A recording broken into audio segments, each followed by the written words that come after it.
¿Alguna vez has paseado por un jardín antiguo y sentido que su historia te rodea? Como los jardines de Versalles en Francia, o los Reales Alcázares de Sevilla, o tal vez los jardines Boboli en Florencia. Estos lugares no son solo bonitos, son verdaderas obras de artes vivas. Pero, ¿cómo se protegen composiciones cuyo principal material está vivo y es perecedero? La Carta de Florencia fue elaborada el 21 de mayo de 1981 por el Comité Internacional de Jardines Históricos Discosmos (IFLA).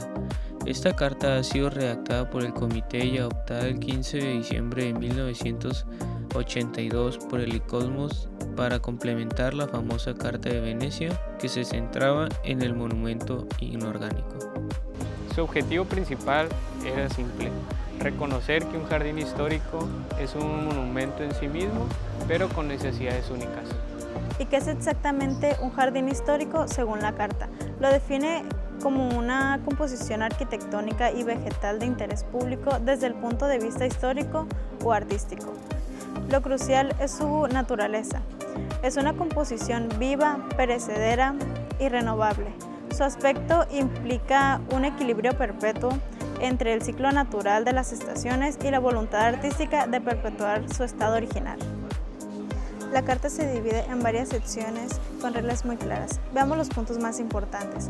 Composición arquitectónica. La carta enfatiza que la composición no es solo el diseño, sino también los elementos que lo definen: el trazado, el terreno, las masas vegetales, las estructuras y el ambiente circundante. Un claro ejemplo para entender este punto: los jardines de Generalife en Granada, España. El trazado y perfil del terreno. Las terrazas escalonadas diseñadas para adaptarse a la colina y el famoso patio de la acequia con su forma rectangular y estrecha, definiendo un espacio íntimo y crear una estructura que sube hacia el cielo. Masas vegetales.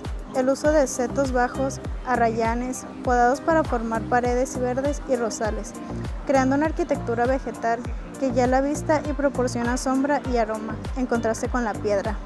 Elementos constructivos y decorativos. Los pabellones, miradores y las paredes blancas de cal que reflejan la luz. Sirven como fondo neutro para la vegetación y enmarcar las vistas hacia la Alhambra. Mantenimiento, conservación y restauración. Este es un ejemplo práctico a comparación de un edificio. Un jardín requiere muchísimo más mantenimiento constante para que la naturaleza no lo devore. Un ejemplo práctico sobre esta aplicación sería la restauración de zonas en jardines reales botánicos en España. En algunas áreas se detectó deterioro en elementos arquitectónicos como fontines o los bancos de granito adosados, por lo que al llevar a cabo la restauración se repararon los fontines y el granito. Mas no solo elementos inorgánicos, sino también la vegetación. De no hacerlo, se podrían haber dañado las raíces de los árboles cercanos, o al cambiar el flujo del agua se podría haber afectado el microclima esencial para las plantas adyacentes. Entonces, aseguro que el trabajo no cortará las raíces cruciales, sino afectará especies históricas.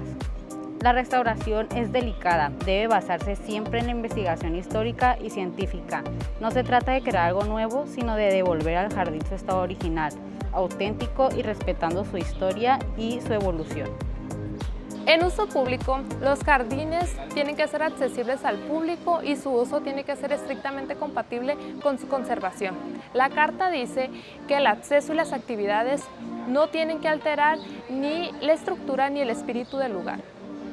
A continuación, un ejemplo real de la aplicación de este principio.